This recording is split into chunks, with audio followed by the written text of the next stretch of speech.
깊은 밤, 미국 국방부 장관의 집무실에 불이 켜져 있었습니다. 콜린 파월은 책상 앞에 앉아 한 권의 책을 펼쳐들었습니다. 제목은 손자병법, 2500년 전 중국에서 쓰인 전쟁 교과서의 영어 번역본이었습니다. 파월은 베트남 전쟁에서 참혹한 패배를 경험한 군인이었습니다. 그는 알고 있었죠. 무기가 많다고 병사가 많다고 전쟁에서 이기는 게 아니라는 걸.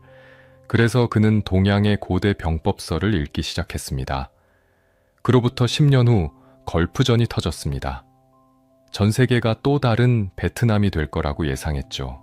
하지만 결과는 충격적이었습니다. 미군은 단 100시간 만에 전쟁을 끝냈습니다. 희생은 최소한으로, 승리는 압도적으로. 파월은 기자들 앞에서 말했습니다. 손자의 말대로 했을 뿐입니다. 손자병법. 이 책은 단순한 전쟁 매뉴얼이 아니었습니다. 소프트뱅크의 손정희는 이 책으로 60조 원의 투자 수익을 올렸고, 빌 게이츠는 중국 시장을 장악했으며 트럼프는 백악관 입성에 성공했습니다. 도대체 이 책에는 무엇이 담겨 있을까요? 왜 2500년이 지난 지금도 전쟁터에서, 회의실에서, 협상 테이블에서 여전히 읽히는 걸까요? 오늘 밤 우리는 그 비밀을 찾아갑니다. 싸우지 않고 이기는 법, 그 불멸의 지혜 속으로. 기원전 512년 중국 강남 지역. 오나라의 수도 함려성에 한 남자가 도착했습니다. 그의 이름은 손무, 훗날 사람들이 손자라고 부르게 될 인물이었죠. 그는 평범한 군인이 아니었습니다. 제나라 출신의 병법가였고 전쟁의 본질에 대해 끊임없이 고민하던 사람이었습니다. 당시 중국은 춘추 시대, 크고 작은 나라들이 끊임없이 싸우고 있었죠. 전쟁은 일상이었고 승리는 곧 생존이었습니다. 손무는 수많은 전쟁을 지켜봤습니다. 승리한 나라, 패배한 나라, 살아남은 병사들, 돌아오지 못한 이들, 그리고 그는 깨달았습니다. 전쟁은 명분이 아니라 실리로 판단해야 한다는 것을, 용기가 아니라 계산으로 이겨야 한다는 것을. 오나라의 왕 함려는 야심찬 군주였습니다. 그는 강력한 이웃나라 초나라를 무너뜨리고 싶었죠. 하지만 문제가 있었습니다.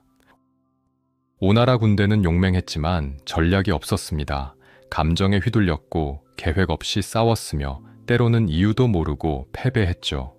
어느 날 함려는 손무의 소문을 들었습니다. 전쟁을 새로운 방식으로 보는 병법가가 있다는 소문. 왕은 그를 궁으로 불렀습니다. 그대가 쓴 병법서를 보았소. 흥미롭더군. 하지만 글과 실전은 다른 법이오. 그대가 정말 군대를 이끌 수 있는지 시험해보고 싶소. 함려는 손무에게 특이한 과제를 내렸습니다. 궁궐의 궁녀 180명을 두 부대로 나눠 훈련시키라는 것이었죠. 왕의 총애를 받는 후궁 2명을 대장으로 삼았습니다. 손무는 냉정하게 말했습니다. 왕께서 명령하셨으니 따르겠습니다. 하지만 한 가지 확인하겠습니다. 제가 내리는 명령은 절대적입니까? 누구라도 어기면 군법으로 처벌해도 됩니까? 함려는 웃으며 대답했습니다. 물론이요. 그대 마음대로 하시오. 훈련이 시작됐습니다. 손무는 명령을 내렸습니다. 왼쪽으로 돌아. 하지만 궁녀들은 웃기만 했습니다. 명령의 의미를 이해하지 못했죠. 손무는 다시 설명했고 다시 명령했습니다. 하지만 결과는 같았습니다. 궁녀들은 여전히 웃으며 장난처럼 움직였죠. 그때 손무는 차갑게 말했습니다. 명령이 불분명하면 지휘관의 잘못입니다. 하지만 명령을 이해하고도 따르지 않으면 그것은 부대장의 책임입니다. 그는 2명의 대장, 왕이 총애하는 후궁들을 끌어냈습니다. 그리고 군법에 따라 참수하라고 명령했죠. 함려는 깜짝 놀라 소리쳤습니다. 잠깐, 그들은 내가 아끼는 사람들이오. 그만하시오. 하지만 손무는 단호했습니다. 왕께서는 저에게 군대를 맡기셨습니다. 군대를 이끄는 장수는 왕의 명령도 거부할 수 있습니다. 전쟁터에서 승리하기 위해서라면. 칼이 떨어졌습니다. 두 후궁은 그 자리에서 목숨을 잃었죠. 궁궐은 얼어붙었습니다. 궁녀들의 얼굴에서 웃음이 사라졌습니다. 손무는 다시 명령했습니다. 왼쪽으로 돌아. 이번에는 모든 궁녀가 정확하게 움직였습니다. 오른쪽, 앞, 뒤. 어떤 명령에도 일사불란하게 반응했죠. 함녀는 말을 잃었습니다. 분노할 수도 칭찬할 수도 없었습니다. 그저 멍하니 서 있을 뿐이었죠. 손무는 왕에게 말했습니다. 군대가 준비되었습니다. 왕께서 원하신다면 지금이라도 불 속으로, 물 속으로 보내실 수 있습니다. 명령대로 움직일 것입니다. 그날 이후 함녀는 손무를 장군으로 임명했습니다. 그리고 손무는 오나라 군대를 이끌고 강대국 초나라를 무너뜨렸습니다. 적은 병력으로 최소한의 희생으로. 사람들은 물었습니다. 어떻게 그렇게 쉽게 이길 수 있었습니까? 손무는 대답했습니다. 전쟁은 싸우기 전에 이미 끝나 있어야 합니다. 싸움이 시작되면 그것은 이미 실패한 것입니다. 그는 자신의 생각을 정리하기 시작했습니다. 전쟁이란 무엇인가? 어떻게 이겨야 하는가? 왜 싸워야 하는가? 그렇게 13편의 글이 완성됐습니다. 그것이 바로 손자병법이었습니다. 한자로 6200자, A4 용지 5장 분량의 짧은 책, 하지만 그 안에는 전쟁의 모든 진실이 담겨 있었죠. 손무는 알고 있었습니다. 전쟁은 영광이 아니라는 것을, 필요악이라는 것을. 그래서 그는 이렇게 썼습니다. 전쟁은 국가의 중대사다. 삶과 죽음이 갈리는 곳이고 나라의 존망이 결정되는 곳이다. 신중하게 생각하지 않으면 안 된다. 그의 병법은 단순했습니다. 싸우지 말고 이겨라. 피를 흘리지 말고 굴복시켜라. 명분보다 실리를, 용기보다 계산을. 2500년 전 어느 가을밤, 손무는 촛불 아래 마지막 글자를 적었습니다. 그는 알지 못했죠. 자신의 이 짧은 글이 수천 년 후에도 전쟁터에서, 회의실에서, 협상 테이블에서 읽힐 거라는 것을.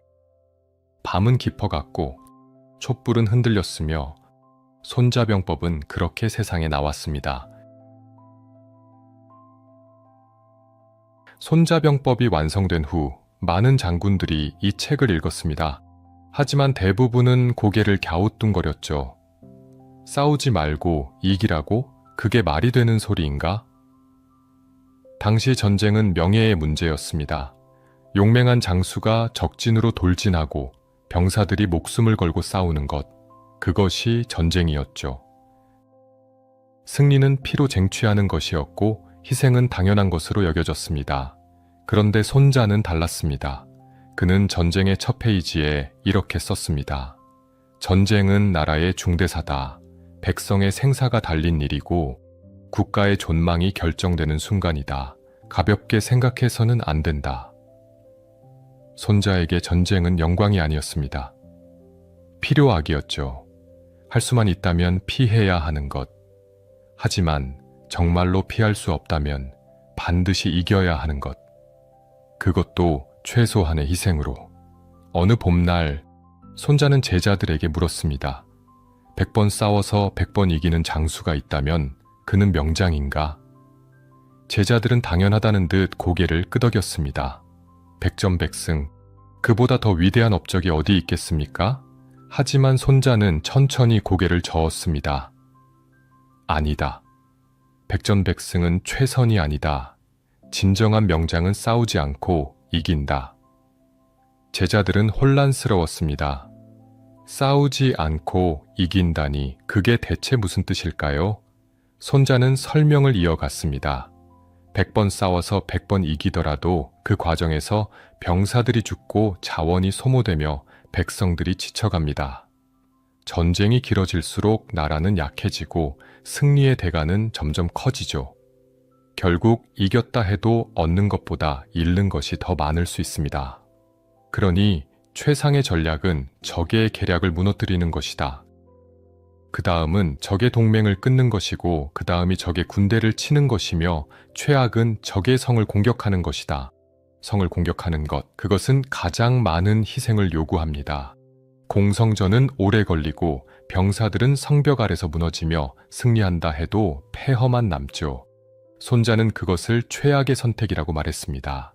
손자병법의 가장 유명한 구절이 여기에 있습니다. 사람들은 흔히 이렇게 알고 있죠. 지피지기면 백전백승, 적을 알고 나를 알면 100번 싸워도 100번 이긴다.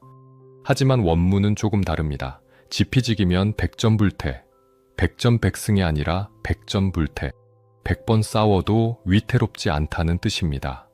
이기는 것이 목표가 아니라 지지 않는 것이 목표였던 거죠. 손자는 계속 말했습니다. 적을 알고 나를 알면 위태롭지 않다. 적을 모르고 나만 알면 한 번 이기고 한 번 진다. 적도 모르고 나도 모르면 싸울 때마다 위험하다.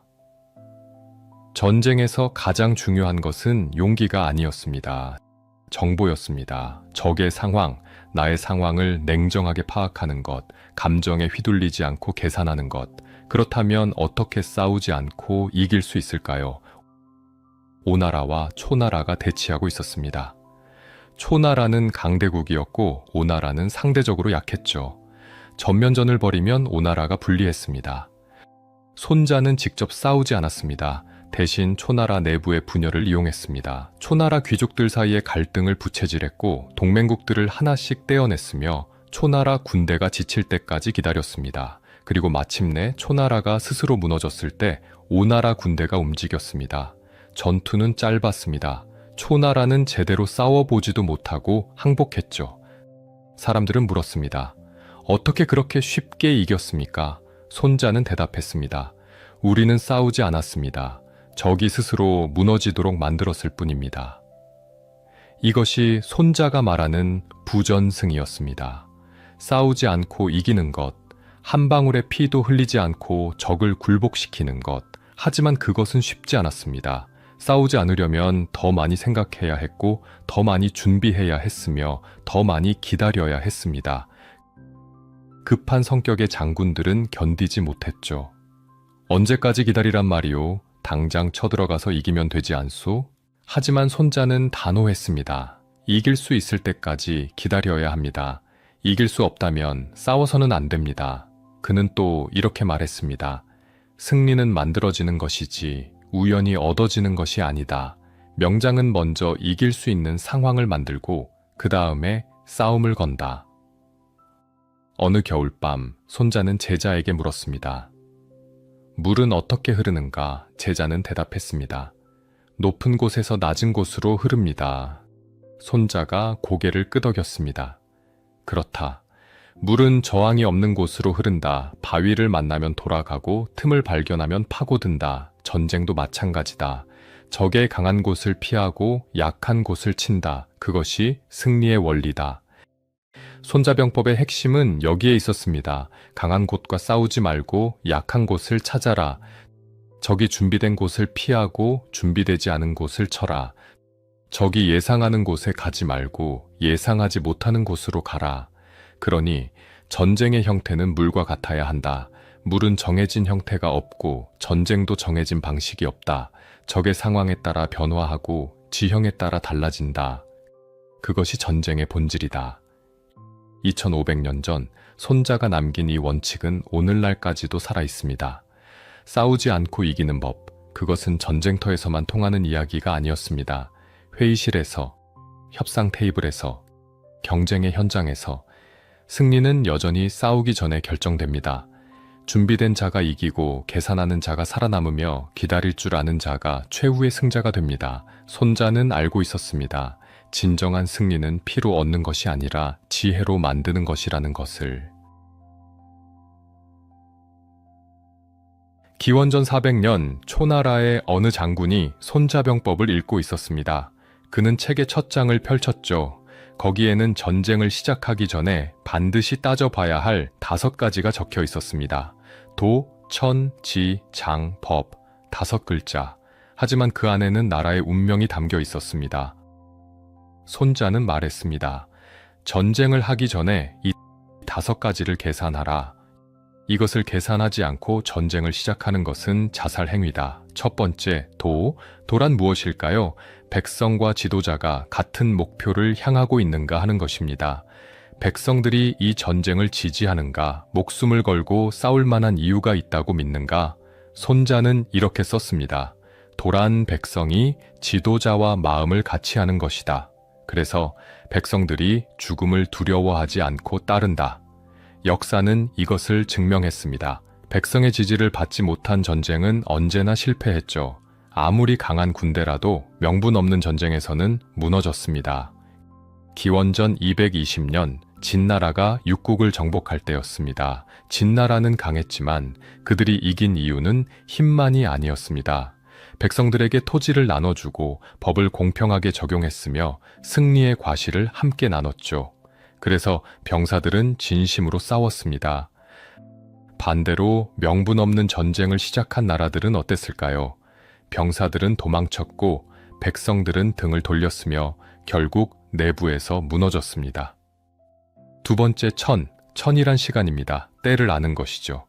지금이 싸울 시기인가? 날씨는 어떤가? 계절은 우리 편인가? 손자는 이렇게 말했습니다. 천이란 밤과 낮, 추위와 더위, 사계절의 변화다. 전쟁은 타이밍이었습니다. 겨울에 싸우면 병사들이 얼어 죽었고 우기에 움직이면 보급이 끊겼으며 추수철에 전쟁을 벌이면 백성들이 굶주렸습니다. 기원전 300년 연나라가 제나라를 침공했습니다. 하지만 때가 나빴죠. 한겨울이었고 눈이 계속 내렸습니다. 연나라 군대는 추위와 싸우느라 제대로 싸워보지도 못하고 철수해야 했습니다. 반대로 현명한 장수들은 기다릴 줄 알았습니다. 봄이 오기를, 비가 그치기를, 적이 지치기를, 때를 기다리는 자가 결국 이겼습니다. 세 번째, 지란 땅입니다. 지형이죠. 이 전쟁터가 우리에게 유리한가, 산인가 평야인가, 강이 있는가 없는가, 손자는 이렇게 썼습니다. 지란 거리의 멀고 가까움, 지형의 험하고 평탄함, 땅의 넓고 좁음, 생사의 갈림길이다. 같은 군대라도 어디서 싸우느냐에 따라 결과는 완전히 달랐습니다. 산에서 싸우면 적은 병력으로도 막을 수 있었고 평야에서 싸우면 기병이 유리했으며 강을 등지고 싸우면 퇴로가 없어 필사적으로 싸웠죠. 기원전 500년 손자가 초나라 군대를 맞이했을 때였습니다. 그는 평야에서 정면 대결을 피했습니다. 대신 산악 지형으로 유인했고 좁은 계곡에서 싸웠습니다. 초나라의 대군은 숫자의 이점을 살리지 못했고 결국 패배했죠. 명장은 지형을 읽었습니다. 어디가 유리한지, 어디가 위험한지, 그리고 적을 불리한 곳으로 끌어들였습니다. 네 번째 장이란 장군입니다. 군대를 이끌 사람이죠. 그에게 지혜가 있는가, 신뢰할 수 있는가, 용기가 있는가, 엄격한가, 인자한가. 손자는 이렇게 정의했습니다. 장이란 지혜, 신뢰, 인자함, 용기, 엄격함이다. 5가지가 모두 갖춰진 장군은 드물었습니다. 지혜로우면서도 용감하고 엄격하면서도 인자한 사람. 그런 장군을 만나는 것은 나라의 행운이었죠. 역사 속 명장들을 보면 알 수 있습니다. 한시는 지혜가 뛰어났고 항우는 용맹했으며 조조는 엄격했습니다. 하지만 완벽한 장군은 없었죠. 그래서 명군은 장군의 장점을 살리고 단점을 보완했습니다. 손자는 경고했습니다. 유능한 장군을 믿지 못하면 전쟁에서 진다. 왕이 전쟁터에 간섭하면 군대는 혼란에 빠진다. 좋은 장군을 선택하는 것만큼 중요한 것이 그를 믿고 맡기는 것이었습니다. 5번째, 법이란 시스템입니다. 군대의 조직, 보급체계, 명령체계죠. 제대로 된 시스템이 갖춰져 있는가? 손자는 말했습니다. 법이란 군대의 편제, 관직의 임명, 보급의 관리다. 전쟁은 힘만으로 이기는 것이 아니었습니다. 병사들에게 제때 밥을 먹이고 무기를 보급하며 명령을 정확하게 전달하는 것, 그런 지루하고 세밀한 일들이 승패를 갈랐습니다.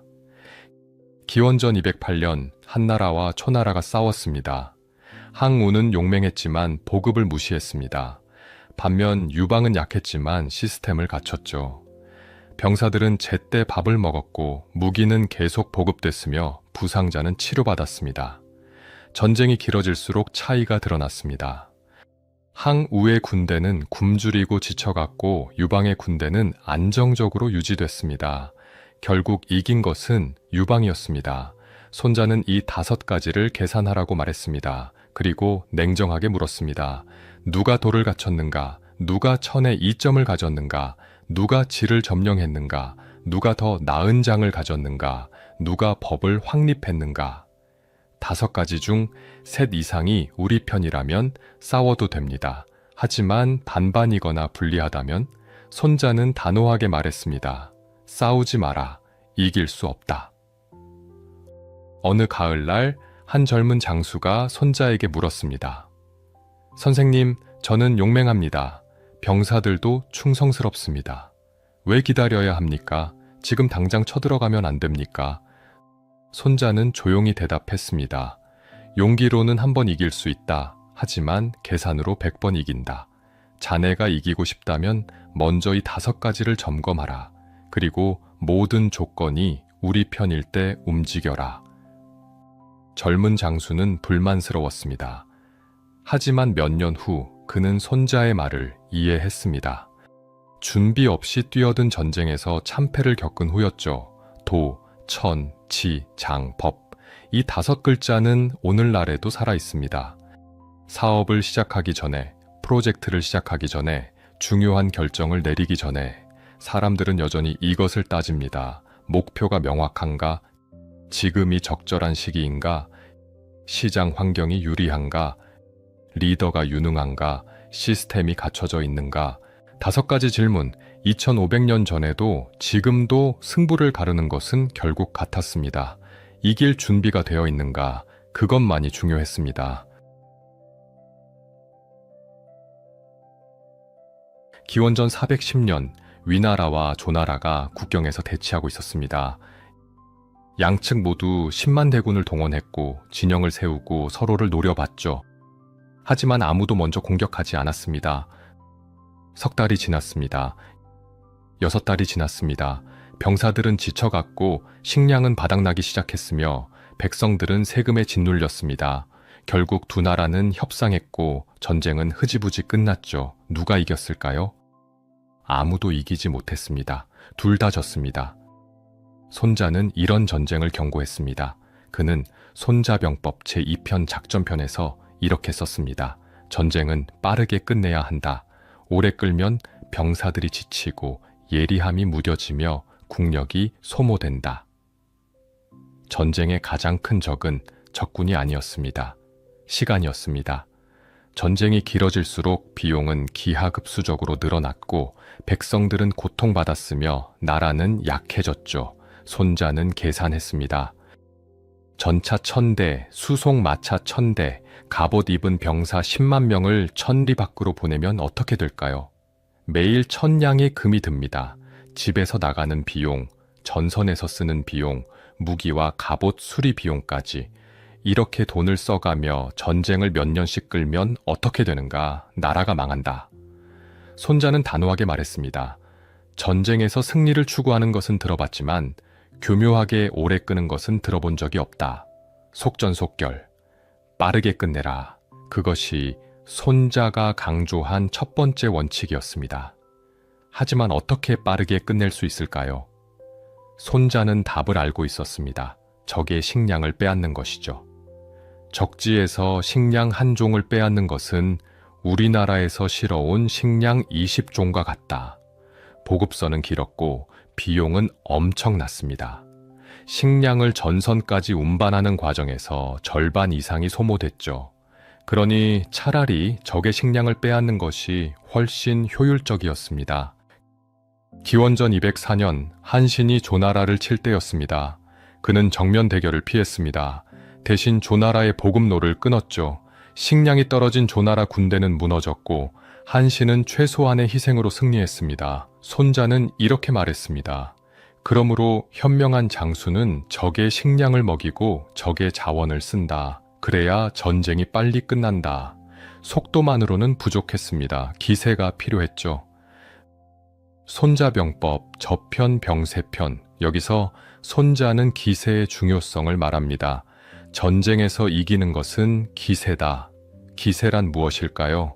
눈에 보이지 않는 힘입니다. 승리의 분위기, 압도적인 흐름, 꺾이지 않는 기운, 그것이 기세였습니다. 손자는 이렇게 비유했습니다. 거센 물이 돌을 떠내려 보내는 것, 그것이 기세다. 매가 순식간에 먹이를 낚아채는 것, 그것이 타이밍이다. 물은 평소에는 부드럽지만 기세가 붙으면 돌도 옮깁니다. 매는 느리게 날다가도 순간적으로 엄청난 속도로 덮치죠. 전쟁도 마찬가지였습니다. 기세는 어떻게 만들어질까요? 손자는 말했습니다. 기세는 사람에게서 나오는 것이 아니라 형세에서 나온다. 용감한 병사 한 명이 있다고 해서 기세가 생기는 것이 아닙니다. 승리의 구조를 만들어야 했죠. 연속된 작은 승리들, 적의 혼란, 아군의 당열, 그런 것들이 모여 기세가 됐습니다. 기원전 204년 한나라 장수 한신이 위수를 건널 때였습니다. 그는 병사들을 강을 등지고 배치했습니다. 퇴로가 없는 상황, 병사들은 죽을 각오로 싸울 수밖에 없었죠. 적군은 비웃었습니다. 병법도 모르는 멍청이로군, 강을 등지고 싸우다니. 하지만 한신의 계산은 달랐습니다. 병사들에게 필사의 기세를 불어넣는 것, 도망칠 수 없다면 싸울 수밖에 없습니다. 그 절박함이 기세가 됐죠. 전투가 시작됐습니다. 한신의 병사들은 미친 듯이 싸웠습니다. 뒤가 없었으니까요. 적군은 당황했고 밀려났으며 결국 패배했습니다. 손자는 이렇게 말했습니다. 병사를 위험한 곳에 두면 살아남고 죽을 곳에 두면 살아난다. 기세는 전염됐습니다. 한 명이 용감하게 싸우면 옆 사람도 따라했고 한 부대가 승리하면 다른 부대도 힘을 얻었죠. 반대로 한 부대가 무너지면 전체가 흔들렸습니다. 손자는 경고했습니다. 아침 기세는 예리하고 낮 기세는 느슨하며 저녁 기세는 돌아가고 싶어 한다. 시간이 지나면 기세는 약해졌습니다. 그래서 명장은 기세가 최고조일 때 공격했죠. 아침 일찍 승리의 분위기가 한창일 때, 적이 혼란스러울 때 기세와 속도는 함께 작동했습니다. 빠르게 움직여서 적이 대응할 틈을 주지 않고 기세를 몰아서 적의 의지를 꺾는 것. 그것이 손자가 말하는 전쟁의 리듬이었습니다. 어느 겨울밤 손자는 제자에게 물었습니다. 바위를 산 위에서 굴리면 어떻게 되는가? 제자는 대답했습니다. 빠르게 굴러 내려가고 아무도 막을 수 없습니다. 손자가 고개를 끄덕였습니다. 그것이 기세다. 높은 곳에서 낮은 곳으로 빠르게 거침없이 전쟁도 그래야 한다. 바위는 처음에는 천천히 움직입니다. 하지만 속도가 붙으면 아무도 막을 수 없죠. 전쟁도 마찬가지였습니다. 준비는 천천히, 실행은 빠르게. 손자는 마지막으로 이렇게 썼습니다. 전쟁은 속도를 귀하게 여긴다. 적의 예상 밖을 이용하고 적이 가지 않는 길로 가며 적이 방비하지 않은 곳을 친다. 느린 전쟁은 모두를 죽입니다. 아군도 백성도 나라도. 하지만 빠른 전쟁은 살립니다. 최소한의 희생으로 최대한의 결과를. 2500년 전 손자가 남긴 이 원칙은 오늘날에도 유효합니다. 비즈니스에서, 협상에서, 경쟁에서 느리게 움직이면 기회를 놓치고 기세를 잃으면 무너지며 망설이면 패배합니다. 승리는 빠르게 움직이는 자의 것이고 기세는 주저하지 않는 자가 만들며 결과는 결단력 있는 자가 가져갑니다. 손자는 알고 있었습니다. 전쟁의 본질은 속도와 기세라는 것을. 기원전 350년 제나라와 위나라가 전쟁을 벌였습니다. 위나라 장수 방연은 명장이었죠. 그는 제나라 국경에 철벽 같은 방어선을 구축했습니다. 성벽은 높았고 병사들은 충분했으며 식량은 넉넉했습니다. 제나라 장수 손비는 고민에 빠졌습니다. 정면으로 부딪히면 이길 수 없었죠. 성을 공격하려면 수많은 병사가 죽을 것이고 설령 이긴다 해도 피해가 너무 클 것이었습니다. 그때 손비는 손자병법 제6편 허실편을 떠올렸습니다. 적이 준비한 곳을 치지 말고 준비하지 않은 곳을 쳐라. 손비는 반견의 방어선을 공격하지 않았습니다. 대신 제나라 군대를 돌려 위나라 수도로 향했죠. 반견은 놀랐습니다. 수도가 위험에 처했으니 돌아가지 않을 수 없었습니다. 반견은 철벽 같은 방어선을 버리고 황급히 군대를 돌렸습니다. 그리고 그 순간 손빈이 기다리고 있었죠. 지친 위나라 군대는 제대로 싸워보지도 못하고 무너졌습니다. 이것이 손자가 말하는 허실의 기술이었습니다. 손자는 이렇게 썼습니다. 전쟁을 잘하는 자는 적을 움직이고 적에게 움직이지 않는다. 강한 것과 싸우지 말고 약한 것을 치라. 적이 많은 곳을 피하고 적이 없는 곳을 공격하라. 그것이 승리의 비결이었습니다. 하지만 어떻게 적의 허점을 찾을 수 있을까요? 손자는 말했습니다. 형태를 드러내면 적은 준비한다. 형태를 감추면 적은 혼란스러워한다. 자신의 의도를 숨기는 것, 그것이 첫 번째였습니다. 동쪽을 칠 것처럼 보이면서 서쪽을 치고 후퇴하는 것처럼 보이면서 공격하며 약한 척하면서 강하게 나가는 것. 기원전 204년 한 신이 조나라를 칠 때였습니다. 그는 군대를 둘로 나눴습니다. 작은 부대는 정면에서 시끄럽게 떠들며 조나라의 주의를 끌었고 큰 부대는 뒤로 돌아가 조나라의 본진을 습격했습니다. 조나라는 정면의 작은 부대만 보고 방심했습니다. 그리고 뒤에서 습격당했을 때는 이미 늦었죠. 한신의 군대는 조나라 군대를 포위했고 조나라는 항복할 수밖에 없었습니다. 손자는 이렇게 말했습니다. 적이 대비하는 곳이 많으면 싸울 수 있는 곳이 적어진다. 적이 모든 곳을 지킬 수는 없습니다. 동쪽을 지키면 서쪽이 약해지고 앞을 지키면 뒤가 비며 오른쪽을 지키면 왼쪽이 허술해집니다. 명장은 적이 약한 그 한 곳을 찾아냈습니다. 그러므로 적을 준비시키면 우리는 많아진다. 적이 우리를 준비하게 만들면 우리는 적어진다. 어느 여름날 손자는 제자들에게 물었습니다. 물이 흐를 때 어디로 가는가? 제자들은 대답했습니다. 낮은 곳으로 갑니다. 손자가 고개를 끄덕였습니다. 물은 높은 곳을 피하고 낮은 곳으로 흐른다. 전쟁도 마찬가지다. 적의 강한 곳을 피하고 약한 곳을 친다. 물은 바위를 만나면 정면으로 부딪히지 않습니다. 돌아가죠. 틈을 발견하면 파고들고 약한 곳을 만나면 무너뜨립니다. 전쟁도 그래야 했습니다. 손자는 계속 말했습니다. 형태를 극도로 발전시키면 형태가 없어진다. 형태가 없다는 것은 무엇일까요? 예측할 수 없다는 뜻입니다. 적이 우리가 어디를 칠지 모르면 모든 곳을 지켜야 합니다. 하지만 모든 곳을 지키는 것은 아무 곳도 제대로 지키지 못하는 것과 같았죠. 기원전 490년경 오나라와 월나라가 싸웠습니다. 오왕 부차는 강했지만 월왕 구천은 약했습니다. 구천은 정면 대결을 피했습니다. 대신 20년을 기다렸죠. 그동안 구천은 오나라에 복종하는 척했고 공물을 바쳤으며 신하처럼 행동했습니다. 부차는 방심했습니다. 그리고 구천이 오랜 준비 끝에 공격했을 때 오나라는 무너졌습니다. 손자는 이것을 예언한 것처럼 썼습니다. 적에게 우리의 실체를 모르게 하라. 그러면 적은 여러 곳을 대비해야 하고 여러 곳을 대비하면 우리가 싸울 곳의 적은 적어진다. 허실의 핵심은 집중이었습니다.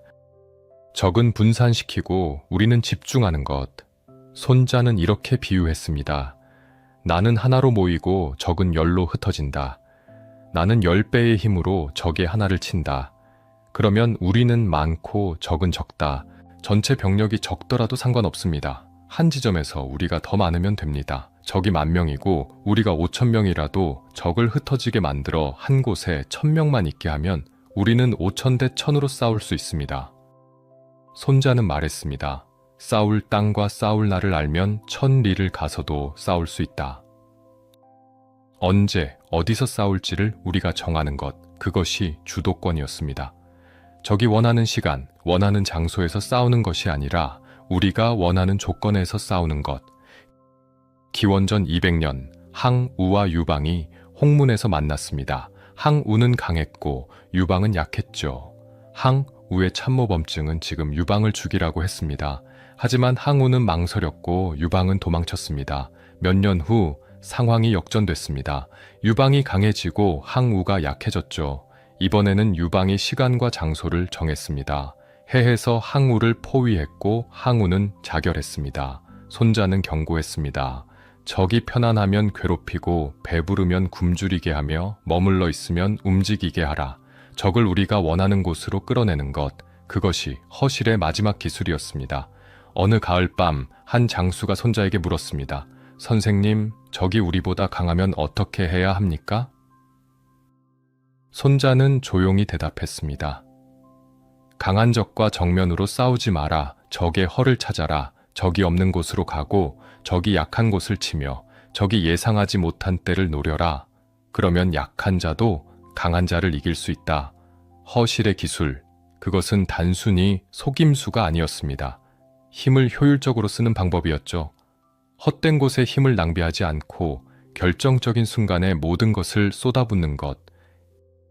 2500년이 지난 지금도 승리는 여전히 같은 원칙을 따릅니다. 강한 것과 정면으로 부딪히지 말고 약한 곳을 찾아라. 적이 예상하는 곳으로 가지 말고 예상하지 못하는 곳으로 가라. 적을 흩어지게 하고 우리는 집중하라.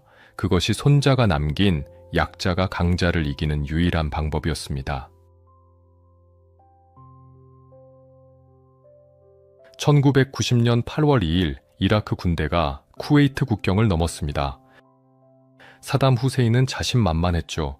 그는 100만 대군을 보유하고 있었고 중동 최강의 군사력을 자랑했으며 베트남전에서 미국이 얼마나 고통받았는지 알고 있었습니다. 미국은 오지 못할 것이다. 설령 온다 해도 베트남처럼 수렁에 빠질 것이다. 하지만 사담은 한 가지를 몰랐습니다. 미군 합동참모본부 의장 콜린 파월이 지난 15년 동안 무엇을 공부했는지를 워싱턴 DC 국방부 장관실, 파월은 책상 위에 펼쳐진 지도를 내려다보고 있었습니다. 중동, 사우디아라비아, 쿠웨이트, 이라크. 그의 손에는 낡은 책 한 권이 들려 있었죠. 손자병법이었습니다. 파월은 베트남전 참전 용사였습니다. 그는 정글에서 매복에 걸렸고 동료들이 죽어가는 것을 봤으며 목표도 없고 계획도 없는 전쟁이 어떻게 끝나는지 경험했습니다. 그는 다짐했죠. 다시는 그런 전쟁을 하지 않겠다고. 그래서 그는 동양의 고대 병법서를 읽기 시작했습니다. 2500년 전에 쓰인 글이었지만 거기에는 베트남에서 배우지 못한 진실이 담겨 있었습니다. 손자는 이렇게 썼습니다. 전쟁을 시작하기 전에 5가지를 따져라. 도, 천, 지, 장, 법. 파월은 체크리스트를 만들었습니다. 훗날 파월 독트린이라고 불리게 될 원칙이었죠. 첫째, 국가의 핵심 이익이 위협받고 있는가? 둘째, 다른 비폭력적 해결책은 모두 시도했는가? 셋째, 명확한 출구 전략이 있는가? 넷째, 국제적 지지를 받고 있는가? 다섯째, 압도적인 군사력을 투입할 수 있는가? 손자의 도천지장법과 놀라울 만큼 닮아 있었습니다. 파월은 대통령에게 보고했습니다. 5가지 조건이 모두 충족됩니다. 우리는 싸워야 하고 싸우면 이길 수 있습니다. 하지만 어떻게 이길 것인가? 파월은 다시 손자병법을 펼쳤습니다. 제2편 작전편, 거기에 답이 있었습니다. 전쟁은 속도를 중시한다. 빠르게 이기는 것은 들어봤지만 느리게 끄는 것은 들어본 적이 없다. 베트남전은 10년 넘게 끌었습니다.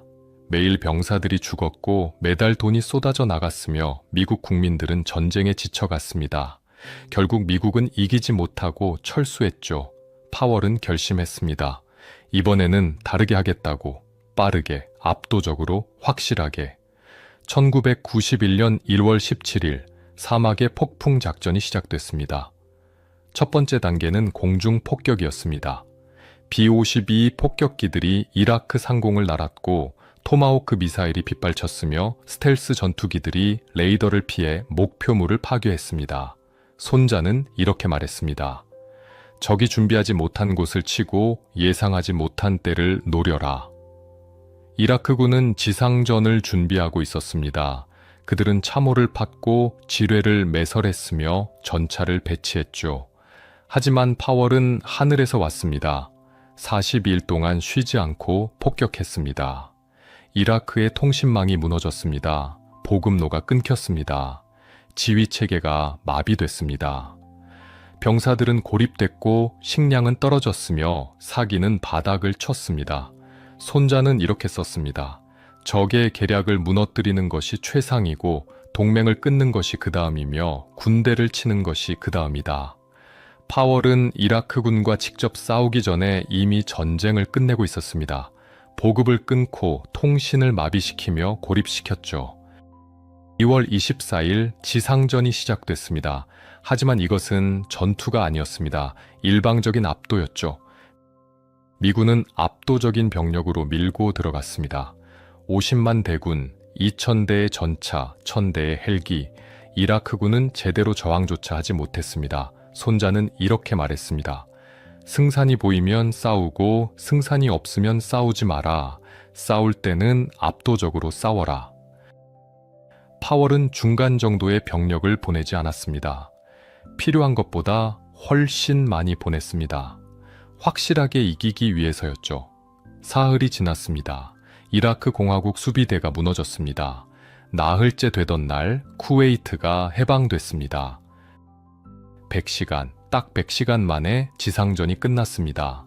전 세계가 충격에 빠졌습니다. 사람들은 제2의 베트남을 예상했습니다. 끝없는 수렁, 매일 죽어가는 병사들, 몇 년씩 끄는 전쟁, 하지만 결과는 정반대였습니다. 미군 사망자 148명, 이라크군 사망자 수만 명, 전쟁 기간 100시간, 전 세계는 미군의 압도적인 승리를 목격했습니다. 기자가 파월에게 물었습니다. 어떻게 이렇게 빨리 끝낼 수 있었습니까? 파월은 차분하게 대답했습니다. 우리는 손자의 원칙을 따랐을 뿐입니다. 이길 준비가 될 때까지 기다렸고 준비가 되자 압도적으로 움직였으며 빠르게 끝냈습니다. 파월은 손자병법의 핵심을 완벽하게 실행했습니다. 전쟁 전 철저한 계산, 도천지장법을 점검했고 모든 조건이 유리할 때까지 기다렸습니다. 속전속결, 40일의 공중 폭격과 100시간의 지상전, 적에게 숨 쉴 틈을 주지 않았습니다. 압도적 전력, 필요한 것보다 2배, 3배의 병력을 투입했습니다. 확실하게 이기기 위해서였죠. 적의 허를 찌름, 정면 공격이 아니라 측면 우회, 공중에서 지상으로 예상을 빗나가는 움직임. 전쟁이 끝난 후 파월은 기자들 앞에서 말했습니다. 손자는 2500년 전에 이미 알고 있었습니다. 전쟁은 빨리 끝내야 한다고. 싸우지 않고 이기는 것이 최선이지만 싸워야 한다면 압도적으로 이겨야 한다고. 우리는 그 원칙을 따랐을 뿐입니다. 걸프전은 현대전에서 손자병법이 여전히 통한다는 것을 증명했습니다. 무기는 변했고 전술은 발전했지만 전쟁의 본질은 여전히 같았습니다. 이기는 전쟁의 조건은 변하지 않았습니다. 철저한 준비, 압도적 전력, 빠른 실행, 명확한 목표. 그날 밤 백악관 집무실, 파월은 책상 위에 손자병법을 덮었습니다. 2500년 전의 지혜가 오늘 밤 다시 한번 증명됐습니다. 전쟁은 용기가 아니라 계산으로 이기는 것이고 희생이 아니라 지혜로 끝내는 것이며 명분이 아니라 실리로 판단하는 것이라는 것을 2000년 어느 가을날 중국 항저우의 작은 아파트, 한 일본인 사업가가 좁은 계단을 올라가고 있었습니다. 그의 이름은 손정의, 소프트뱅크 창업자였죠. 그는 평범한 사업가가 아니었습니다. 24살에 사업을 시작했고 35세 일본 최대 소프트웨어 유통회사를 만들었으며 43세 나이에 아시아 IT 산업의 거물이 되어 있었습니다. 하지만 그날 그는 긴장하고 있었습니다. 지금 만나러 가는 사람이 누구인지 확신이 서지 않았거든요. 마윈. 항저우의 무명 영어 교사 출신 창업자, 겨우 40명의 직원을 둔 신생 인터넷 회사 알리바바의 대표. 아파트 문이 열렸습니다. 마윈이 나왔습니다. 작은 체구, 특이한 외모, 하지만 눈빛만은 불타오르고 있었죠. 마윈은 자신의 비전을 이야기하기 시작했습니다. 중국의 중소기업들을 위한 전자상거래 플랫폼, 전 세계와 연결되는 시장, 누구나 물건을 팔고 살 수 있는 공간. 손정희는 조용히 듣고 있었습니다. 그의 머릿속에서는 계산이 진행되고 있었습니다. 그리고 그는 할아버지로부터 물려받은 한 권의 책을 떠올렸죠. 손자병법. 손정희는 손자병법을 특별히 아꼈습니다. 어릴 때부터 손자병법을 읽고 또 읽었습니다. 27살 때는 손자병법을 분석해 손정의 병법이라는 자신만의 전략서까지 만들었죠. 그는 사업을 전쟁으로 봤습니다. 시장은 전쟁터였고 경쟁자는 적이었으며 투자는 병력 배치였습니다. 그리고 모든 중요한 결정을 내릴 때 그는 손자병법의 5가지 원칙을 적용했습니다. 도천지장법. 손정희는 마윈을 보며 체크리스트를 돌렸습니다. 첫째, 도. 목표가 명확한가? 마윈은 열정적으로 말했습니다. 중국의 수백만 중소기업을 세계와 연결하고 싶습니다. 장벽을 없애고 기회를 만들고 싶습니다. 손정희는 고개를 끄덕였습니다. 명확했습니다. 이 사람은 자기가 무엇을 하려는지 정확히 알고 있었죠. 둘째, 지금이 적절한 시기인가? 2000년 인터넷 버블이 터진 직후였습니다. 많은 IT 기업들이 무너지고 있었고 사람들은 인터넷에 회의적이었습니다. 하지만 손정희는 달리 봤습니다. 손자는 이렇게 말했습니다. 남들이 두려워할 때가 기회다. 지금이었습니다. 경쟁자들이 움츠러드는 순간 과감하게 움직이는 자가 시장을 장악합니다. 손정희는 버블 붕괴를 위기가 아니라 기회로 봤습니다. 셋째, 시장 환경이 유리한가? 중국 13억 인구, 폭발적으로 성장하는 경제, 막 시작되는 인터넷 혁명. 손정희는 알고 있었습니다. 중국 시장은 거대한 미개척지라는 것을. 손자는 이렇게 썼습니다. 지형을 아는 자가 전쟁을 지배한다. 중국이라는 전장. 그곳은 위험하지만 기회로 가득했습니다. 누가 먼저 선점하느냐가 승부를 가를 것이었죠. 넷째, 리더가 유능한가? 손정희는 마윈을 관찰했습니다. 작은 체구, 평범한 외모, 하지만 그 눈빛, 포기하지 않는 집념, 사람을 끌어당기는 카리스마, 비전을 현실로 만들겠다는 의지. 손자는 이렇게 말했습니다. 장군의 능력이 승패를 가른다. 손정희는 직감했습니다. 이 사람은 해낼 것이다. 조건이 불리해도, 자원이 부족해도 이 사람은 방법을 찾을 것이다. 다섯째, 법. 시스템이 갖춰져 있는가? 알리바바는 작았습니다. 40명의 직원, 좁은 사무실, 부족한 자금. 하지만 구조는 탄탄했습니다. 명확한 비전, 헌신적인 팀, 실행 가능한 계획. 손자는 이렇게 썼습니다. 작지만 단단한 조직이 크지만 느슨한 조직을 이긴다. 손정희는 계산을 끝냈습니다. 5가지 조건 모두 충족됐습니다. 마윈의 프레젠테이션이 끝났습니다. 6분이 흘렀습니다. 손정희는 일어섰습니다. 투자하겠습니다. 마윈이 놀란 표정으로 물었습니다. 얼마나 생각해 보시겠습니까? 손정희는 웃으며 대답했습니다. 이미 결정했습니다. 2천만 달러를 투자하겠습니다. 6분, 단 6분 만에 당시 한화로 약 240억 원의 결정이 내려졌습니다. 주변 사람들은 미쳤다고 했습니다. 무명의 중국 회사에 인터넷 버블이 터진 직후에 거액을 투자한다고? 하지만 손정희는 확신했습니다. 그는 손자병법을 믿었습니다. 5가지 조건이 맞으면 움직여라, 주저하지 마라, 빠르게 결정하고 압도적으로 투자하라. 손자는 이렇게 말했습니다. 때를 아는 자는 빠르게 움직이고 기회를 보는 자는 과감하게 잡는다. 손정희는 또 다른 손자의 원칙을 적용했습니다. 속전속결. 전쟁은 속도를 중시한다. 그는 빠르게 투자했고 추가로 지원했으며 알리바바가 필요한 모든 것을 제공했습니다. 경험, 네트워크, 조언, 망설이지 않았습니다. 10년이 흘렀습니다. 2014년 알리바바가 뉴욕 증권거래소에 상장됐습니다. 역사상 최대 규모의 IPO였죠. 소프트뱅크가 보유한 알리바바 지분 가치는 한화로 60조 원에 육박했습니다. 2천만 달러가 60조 원이 된 것입니다. 3,000배의 수익. 투자 역사상 전설이 됐습니다. 기자들이 물었습니다. 어떻게 그런 결정을 6분 만에 내릴 수 있었습니까? 손정희는 대답했습니다. 6분이 아니었습니다. 27년이었습니다. 제가 손자병법을 공부한 시간이죠. 저는 그날 도천지장법을 확인했을 뿐입니다. 손정희에게 손자병법은 단순한 고전이 아니었습니다. 실전 무기였죠. 모든 중요한 투자 결정에서 그는 5가지를 물었습니다. 명확한 비전이 있는가? 지금이 적절한 시기인가? 시장이 유리한가? 리더가 유능한가? 시스템이 갖춰져 있는가? 5가지가 모두 예라면 그는 망설이지 않았습니다. 과감하게, 빠르게, 압도적으로 움직였습니다. 손자는 이렇게 말했습니다. 승산이 보이면 천리를 가도 싸울 수 있다. 손정희는 일본에서 중국까지 날아갔고 무명의 회사에 거액을 투자했으며 전 세계가 의심할 때 혼자 확신했습니다. 그리고 이겼습니다. 어느 겨울밤 손정희는 기자에게 말했습니다. 사람들은 제가 운이 좋았다고 합니다. 하지만 운은 준비된 자에게만 옵니다. 저는 손자병법으로 준비했습니다. 그리고 기회가 왔을 때 잡았을 뿐입니다. 2500년 전 전쟁터에서 쓰인 원칙이 2000년 비즈니스 세계에서도 통했습니다. 시대는 변해도 승리의 본질은 변하지 않았습니다.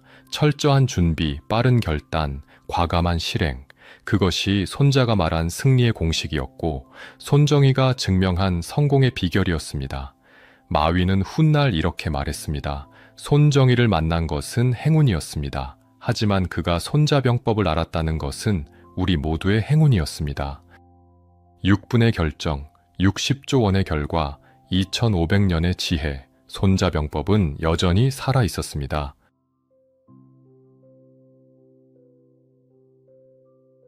(1990년대) 중반 미국 시애틀 마이크로소프트 본사. 중국 베이징에서 날아온 한 통의 보고서가 빌 게이츠의 책상에 놓였습니다. 중국에서 윈도우 불법 복제가 심각합니다. 추정 피해액만 수억 달러입니다. 빌 게이츠는 보고서를 읽으며 미소를 지었습니다. 주변 참모들은 이해할 수 없었죠. 수백억 원의 손실인데 왜 웃는 걸까요? 아무것도 하지 마세요. 네. 하지만 회장님, 내버려 두세요. 지금은 싸울 때가 아닙니다. 빌 게이츠는 손자병법을 읽었습니다. 그는 이 고대 병법서를 추천 도서로 꼽았고 그의 경영 전략 곳곳에서 손자의 원칙이 드러났습니다. 손자는 이렇게 말했습니다. 먼저 이길 수 있는 형세를 만들고 그 다음에 싸워라. 중국 시장, 13억 인구, 폭발적으로 성장하는 경제. 하지만 소프트웨어에 돈을 내는 문화는 없었습니다. 정품을 강요하면 중국 정부는 자국 운영체제를 만들 것이고 사람들은 리눅스로 갈 것이며 마이크로소프트는 영원히 중국 시장을 잃을 것이었습니다. 그래서 빌 게이츠는 불법 복제를 방치했습니다. 아니, 오히려 조용히 장려했습니다. 중국의 모든 컴퓨터에 윈도우가 깔리도록 불법이든 합법이든 상관없이 5년이 흘렀습니다. 10년이 흘렀습니다. 중국의 모든 기업, 모든 학교, 모든 정부기관이 윈도우를 썼습니다. 다른 운영체제는 생각할 수조차 없었죠. 윈도우가 표준이 됐습니다. 그리고 그때 빌 게이츠가 움직였습니다. 이제 정품을 사용하셔야 합니다. 중국 정부는 당황했습니다. 하지만 선택지가 없었습니다. 모든 시스템이 윈도우로 돌아가고 있었으니까요. 바꾸려면 수조 원이 들고 몇 년이 걸리며 모든 업무가 마비될 것이었습니다. 중국은 정품을 사기 시작했습니다. 수억 달러, 수십억 달러. 그렇게 윈도우는 중국 시장을 완전히 장악했습니다. 손자는 이렇게 썼습니다. 싸우지 않고 적을 굴복시키는 것이 최선이다. 빌 게이츠는 한 번도 중국과 싸우지 않았습니다. 법적 소송도 정치적 압박도 없었습니다. 그저 기다렸을 뿐입니다.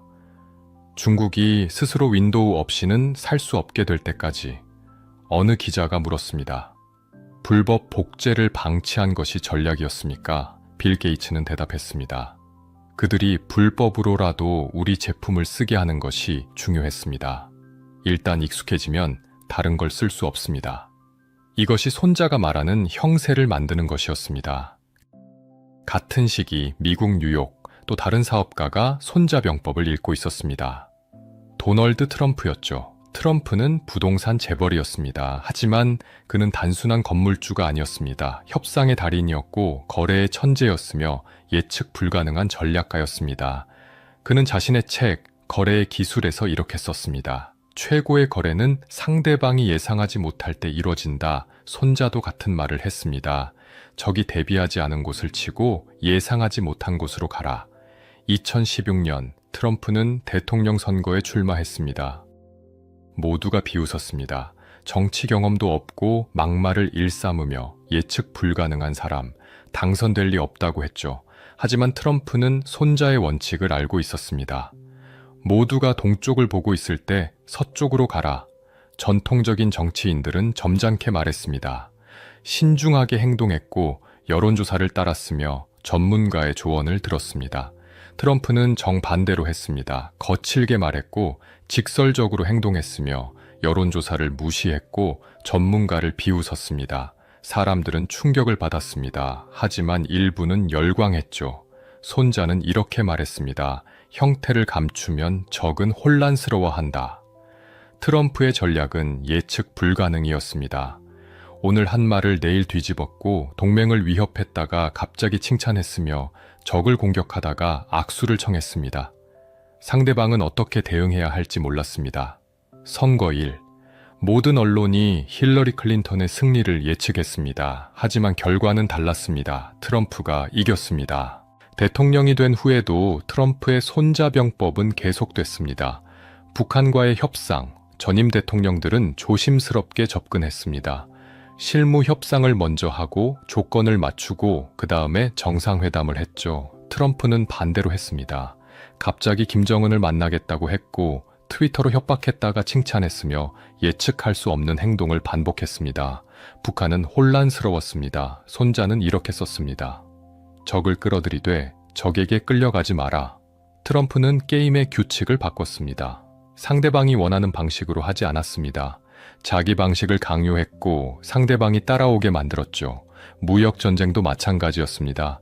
중국과의 관세전쟁, 전문가들은 만류했습니다. 경제가 무너질 것입니다.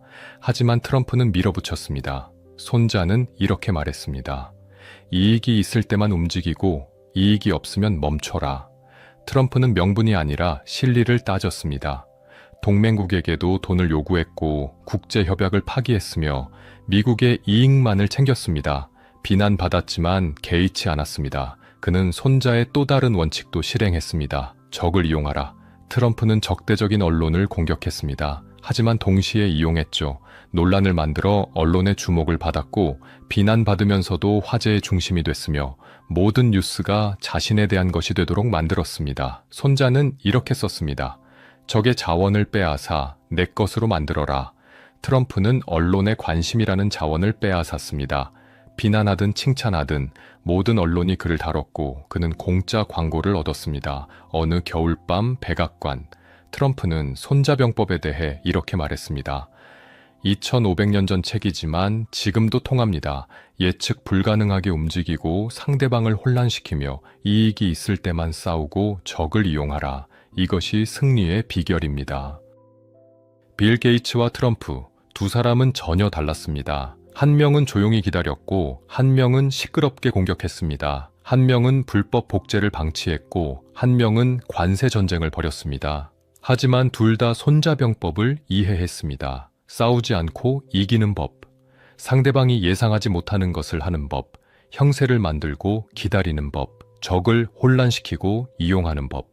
2500년 전에도 지금도 승리의 본질은 같았습니다. 힘으로 밀어붙이는 것이 아니라 지혜로 이기는 것, 정면으로 부딪히는 것이 아니라 우회하는 것, 상대방의 예상대로 움직이지 않는 것. 손자는 알고 있었습니다. 전쟁의 본질은 속임수라는 것을, 가장 강한 자가 아니라 가장 영리한 자가 이긴다는 것을, 그리고 빌 게이츠와 도널드 트럼프는 그것을 증명했습니다. 시대가 바뀌어도 무기가 발전해도 승리의 공식은 변하지 않는다는 것을. 2025년 어느 겨울밤, 세계 곳곳에서 사람들이 손자병법을 읽고 있습니다. 실리콘밸리의 스타트업 창업자는 투자 전략을 고민하며 책장을 넘기고 월가의 펀드 매니저는 시장 진입 시점을 계산하며 밑줄을 긋고 있습니다. 서울의 한 대기업 임원은 경쟁사 대응 전략을 짜며 손자병법을 다시 꺼내듭니다. 2500년 전 중국 춘추 시대, 손문은 이렇게 썼습니다. 전쟁은 국가의 중대사다. 신중하게 생각하지 않으면 안 된다.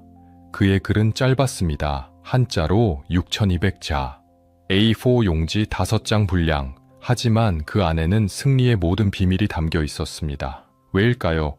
왜 2500년이 지난 지금도 손자병법은 읽히는 걸까요? 답은 간단합니다. 인간의 본질이 변하지 않았기 때문입니다. 기원전 500년에도 사람들은 경쟁했고 지금도 경쟁합니다. 그때도 이기고 싶어 했고 지금도 이기고 싶어 합니다. 그때도 자원은 한정되어 있었고 지금도 마찬가지입니다.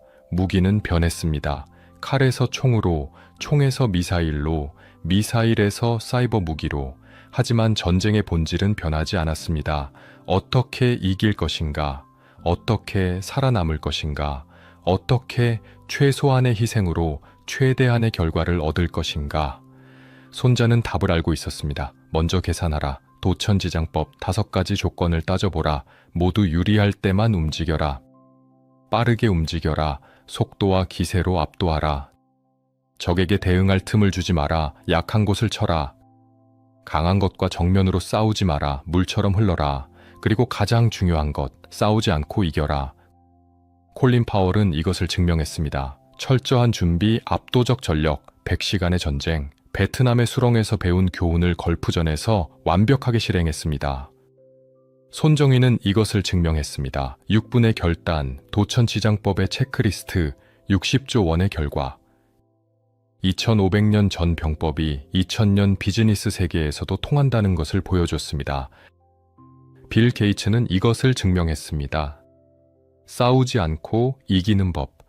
중국의 불법 복제를 방치하고 기다리고 시장을 장악했습니다. 트럼프는 이것을 증명했습니다. 예측 불가능의 힘, 형태를 감추고 적을 혼란시키며 게임의 규칙을 바꿨습니다. 하지만 손자병법은 단순히 이기는 법만 가르치지 않습니다. 더 중요한 것을 말합니다. 백전백승이 최선이 아니다. 이기는 것보다 중요한 것이 있습니다. 지혜롭게 싸우는 것, 불필요한 전쟁을 피하는 것, 이길 수 없으면 싸우지 않는 것. 손자는 전쟁을 싫어했습니다. 그는 알고 있었죠. 전쟁은 파괴이고 고통이며 상처라는 것을. 그래서 그는 말했습니다. 싸우지 말고 이겨라. 이것은 비겁함이 아닙니다. 지혜입니다. 필요 없는 싸움을 하지 않는 것, 이길 수 없는 전쟁을 시작하지 않는 것, 자존심이 아니라 실리를 택하는 것, 명분보다 결과를 중시하는 것. 오늘 밤 당신이 어떤 전쟁을 치르고 있든지 물어보세요. 이 싸움이 정말 필요한가? 5가지 조건은 유리한가? 이길 준비가 되었는가? 그리고 가장 중요한 질문, 싸우지 않고 이길 방법은 없는가? 손자는 2500년 전에 떠났습니다. 하지만 그의 지혜는 여전히 살아 있습니다. 전쟁터에서, 회의실에서, 협상 테이블에서, 우리 삶의 모든 전장에서. 승리는 힘이 아니라 지혜에서 나옵니다. 용기가 아니라 계산에서 나옵니다. 운이 아니라 준비에서 나옵니다. 그리고 가장 위대한 승리는 피 한 방울 흘리지 않고 얻는 것입니다. 밤은 깊어가고 세상은 여전히 경쟁하며 사람들은 여전히 이기고 싶어 합니다. 하지만 이제 우리는 압니다. 진정한 승리란 무엇인지, 어떻게 싸워야 하는지, 그리고 언제 싸우지 말아야 하는지. 손자병법, 2500년의 시간을 관통한 불멸의 지혜. 그 마지막 교훈은 이것입니다. 가장 강한 자가 이기는 것이 아니라 가장 현명한 자가 이깁니다. 가장 용감한 자가 살아남는 것이 아니라 가장 준비된 자가 살아남습니다. 그리고 가장 많이 싸운 자가 위대한 것이 아니라 싸우지 않고 이긴 자가 위대합니다. 긴 영상 끝까지 들어주셔서 감사합니다. 함께 따라오시느라 수고하셨습니다. 2500년 동안 이어진 손자병법의 이야기가 의미 있었다면 구독과 좋아요로 응원해주세요. 여러분의 관심이 더 좋은 영상 이야기를 만드는 힘이 됩니다. 다음 이야기에서 또 만나요.